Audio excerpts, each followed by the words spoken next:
A1 CrossFit, West Bend, Wisconsin. Hitting up these overhead presses with chains.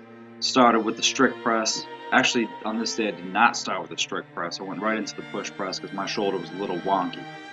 So building up 20 pounds at a time, all the way to 185, straight weight, and then whatever the chains weigh.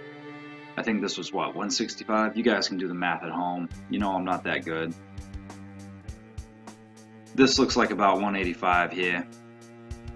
Trying to get set. If I'm feeling pretty good with the strict press, I don't even wear my lifters, or on the push press, I don't even wear my lifters anymore. I just wear my Reeboks, my Reebok training shoes, and I feel pretty solid on those. More solid than I do in my lifters for some fucking reason. Not sure why. And then after I hit that double there with 185, I was working on some push jerks. Or maybe these are just push presses. Maybe this was a warm-up set. Nope, there they are. So push jerks, push press into a push jerk. I don't know if it was because of the chains, but for whatever reason, I kept really bouncing at the top of those push jerks. I couldn't get it quite set up right. Don't know what that was. But hit these bench presses up afterwards. Just hitting a ton of reps, a ton of volume. I'm really loving these chains right now. They feel super good for pressing. And they're actually making my bench and my overhead stronger. So imagine that. You add some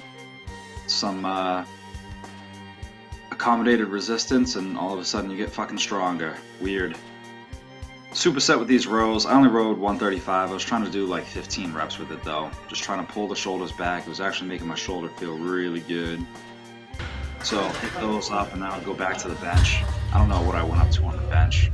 Whatever this is, maybe 205. Oh, wait a second. What's going on here?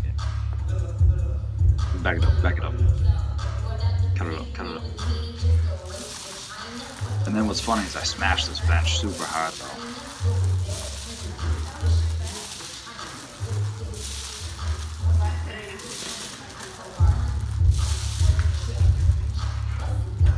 I'm really not worrying about how many reps I'm doing. I'm just kind of hitting some reps until I slow down. Whoa. Until I slow down. And then I smash more. On this day, deadlift day, not feeling the greatest. You can see I can't get into a good position.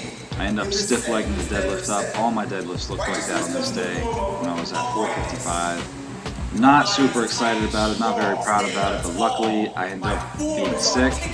So you can't just call me a little bitch. I was sick and I still did some work. Not feeling 100%. I couldn't lock my back in. I couldn't get my hips right.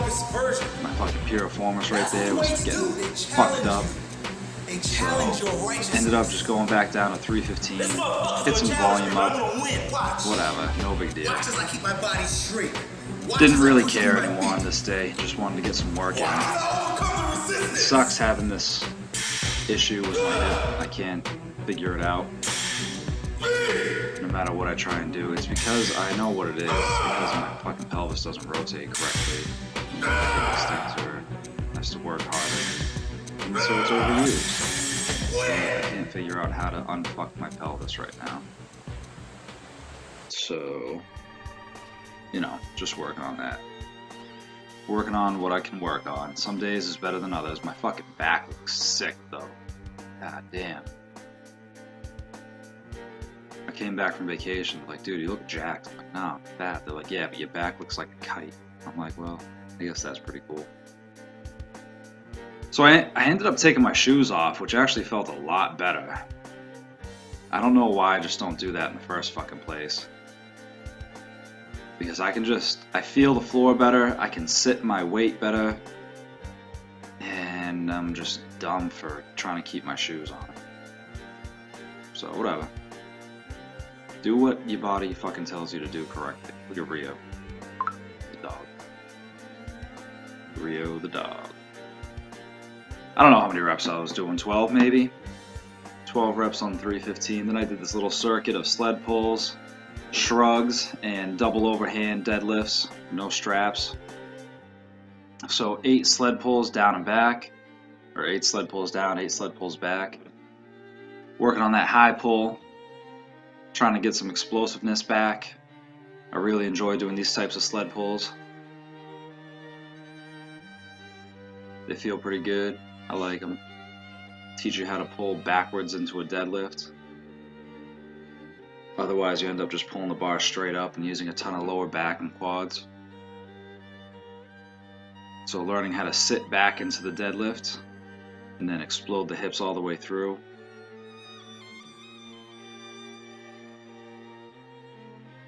Usually I run backwards on these, but I must have been tired, which I was.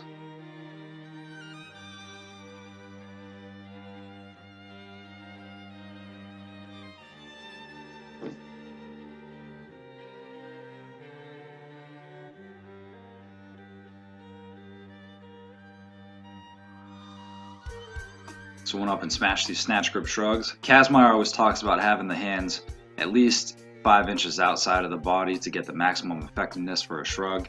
So that's what I do, and if it worked for Kaz, it'll work for me, because Kaz is the best and he had the biggest straps known to man. And then I took the straps off just so you guys could see I was just going double overhand on 225. I know, it's fucking 225, but for whatever reason on this day my grip was blowed up. I could hardly grip anything at this point. Come the next couple sets, I had to break it up into like sets of 2 and 3.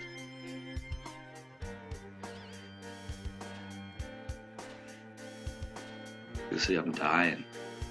So fat. Too fat, as some would say. Damn vacation.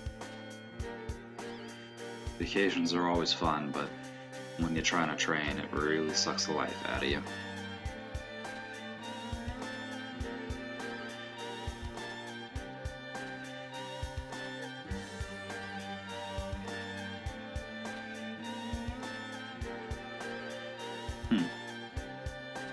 And then I ended up hitting up these, I did 4 rounds of that, and then I ended up with these glute ham developer leg curls, inverse leg curls. I really love these. I need to start doing these more. These are what's going to build your deadlifts. These are what's going to build all your lifts, because you're working the entire posterior chain. You push your toes into it, you pull with your heels up to the ceiling, and then you curl your legs. Keep your back as straight as you can. And I'm telling you, if you have any sort of weaknesses, this is the one to work on, because it'll fucking lift your lifts up. On this day, it was a morning, 5 a.m. Came in, I thought I was coaching at 5 a.m. Turns out there was no class. So I'm like, fuck it, I'll bench a little bit. So I took the bench out, 235 for a set of 5, 245 for 2 sets of 5.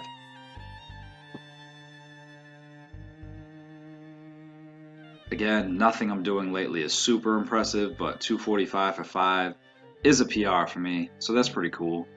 Just never tried it before. And on this day I was feeling saucy, so that's what I did.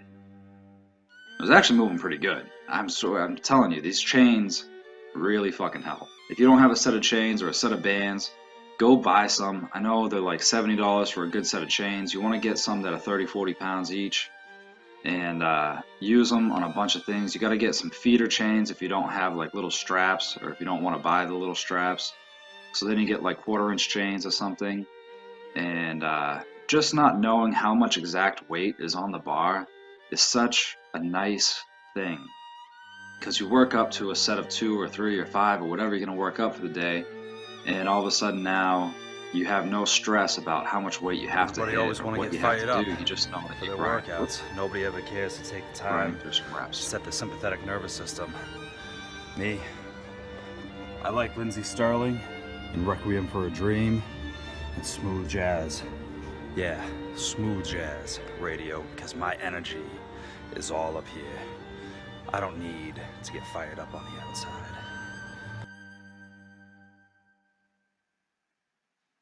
And then I ended up I finished up with these push presses, some tricep push downs, and some lateral raises. With these push presses, I was working on really getting my arms stacked up over my back, not trying to cheat it, and just kind of do like a cheating bodybuilder type shoulder press, military press. Trying to get my shoulders to go through full range of motion again. So that's what I did. I think it was only 155, but whatever. I appreciate you guys watching. Take care. Comb your hair.